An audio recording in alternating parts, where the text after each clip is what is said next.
अच्छा, शंकर जी के गण कौन है? बोले भूत प्रेत। और भूत प्रेत तो ऐसे थोड़ा ही कि भारत में ही रहते हों, हैं? अरे इंग्लैंड के भूत, जापान के भूत, कनाडा के, सब देशों के भूत आते होंगे कि नहीं? कोई कह रहा था कि भाई मरने के बाद जो कुछ भी होता है भारत में ही होता है, विदेशों में तो कुछ होता नहीं है, सारी समस्या यही है। बोले वहां तो कुछ होता ही नहीं। तो हमारे महापुरुष कहते, हमारे पूज्य गुरु जी कहते हैं, बोले भारत में तो जिनकी क्रिया ठीक से हो जाए वो भूत प्रेत नहीं बनते, भगवत धाम चले जाते हैं। पर विदेशों में जितने मरते हैं वो सब भूत ही बनते हैं। क्यों? बोले ना तो उनका अंतिम संस्कार हो रहा है, ना उनकी और देव क्रिया हो रही, ना पिंडदान हो रहा है, वो भूत बनते हैं। आप कहेंगे कि ये बात तो बिल्कुल झूठ है। आप लोग कह देंगे कि अरे ये तो कल्पोल कल्पना, लेकिन हम इसका उदाहरण देते हैं आपको। आप लोग पढ़ सकते हैं गीता प्रेस गोरखपुर से जो कल्याण अंक प्रकाशित होता है, उसमें वहां के संस्थापक श्री जो हनुमान प्रसाद पोद्दार जी, भाई श्री जी, उनकी जीवन की घटना लिखी है। कोई बहुत पुरानी बात नहीं है, अभी हुए हनुमान प्रसाद पोद्दार जी, अभी शरीर पूरा हुआ कुछ सालों पहले। नाम सुना होगा ना आपने? उनके जीवन की सत्य घटना है। वो श्री भाई श्री जी जिनको कहते थे लोग, हनुमान प्रसाद पोद्दार जी एक बार मुंबई में थे और वहां समुद्र के किनारे बैठे हुए थे। वो समय था कि लोग जो है समुद्र किनारे जाके थोड़ा ध्यान कर रहे हैं, कोई एकांत में बैठा है। आज जैसा माहौल समुद्र किनारे वहां नहीं रहा होगा उस समय, अब तो वहां जाना ही मुश्किल है भले लोगों का है। तो हनुमान प्रसाद पोद्दार जी वहां बैठे थे और वहां उनका नियम था कि प्रायः वो जाकर के बैठते थे, थोड़ा अपना ध्यान करते थे एकांत में बैठ करके।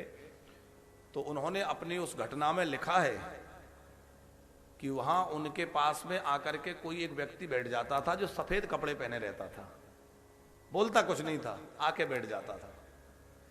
कई दिनों तक ऐसा हुआ तो उन्होंने उससे पूछना चाहा कि भाई तुम कौन हो और यहां आकर क्यों बैठते हो? तो उनकी बात सुनकर के उनके पास बैठने से उसको इतना बोलने का सामर्थ्य आया कि वो बोला कि मैं प्रेत हूं, मैं मर चुका हूं, मरा हुआ व्यक्ति हूं, प्रेत बन गया हूं।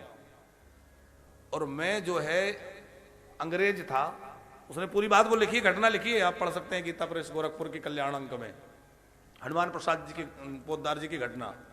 तो उसने बतलाया कि मैं प्रेत हूं, मुझ में बोलने का सामर्थ्य नहीं था और मैं बड़ी कष्ट में हूं, बहुत पीड़ा होती है, तो मैं आपके पास आके इसलिए बैठता हूं कि आप बड़े भगवत भक्त हैं, आप भगवान नाम जपते हैं, आपके पास बैठने से मुझे बड़ी शांति मिलती है। तो शांति मिलती है इसलिए मैं आपके नजदीक आके बैठ जाता हूं। आज आपने मेरे ऊपर कुछ कृपा की, मुझसे बात की, तो मुझे बोलने का सामर्थ्य आ गया, बाकी मैं बोल नहीं सकता। तो हनुमान प्रसाद पोद्दार जी का मन द्रवित हुआ। बोले भाई तुम्हारा कल्याण कैसे होगा? कोई तो साधन होगा जिससे तुम्हारा कल्याण हो जाए। उसने कहा कि मेरे कल्याण का एक ही रास्ता है कि कोई विधि पूर्वक मेरा जो पिंडदान आदि कृत्य होता है वो पूरा करे, और जो देह कृत्य जैसे कहते हैं, पिंडदान करे, श्राद्ध करे, तर्पण करे, तो मैं सदगति मेरी हो जाएगी।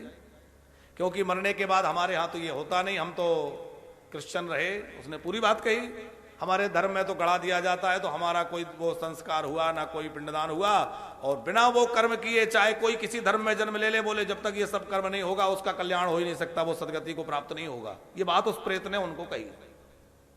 तो आप मेरे लिए ये सब करिए, मैं मुक्त होना चाहता हूं इस कष्ट से। तो भाई श्री ने पूछा कि तुम मुक्त हो जाओगे तो हमें पता कैसे चलेगा कि तुम मुक्त हो गए? बोले जब मैं जाऊंगा तो कुछ ना कुछ आपको आभास करा के जाऊंगा, कह के बतला के जाऊंगा। हनुमान प्रसाद पोद्दार जी ने किसी ब्राह्मण के द्वारा विधि पूर्वक सारा कृत्य करवाया और सारा कृत्य उसके निमित्त श्राद्ध आदि करवाया, पिंडदान करवाया, और फिर वहां जाकर बैठे और उन्हें पता लगा कि वह दिव्य आत्मा जो है प्रेत रूप से मुक्त होकर के और भगवत धाम चली गई, जो है भगवान के धाम को वो आत्मा चली गई, उनको आभास करा के गई कि मैं मुक्त हो गया।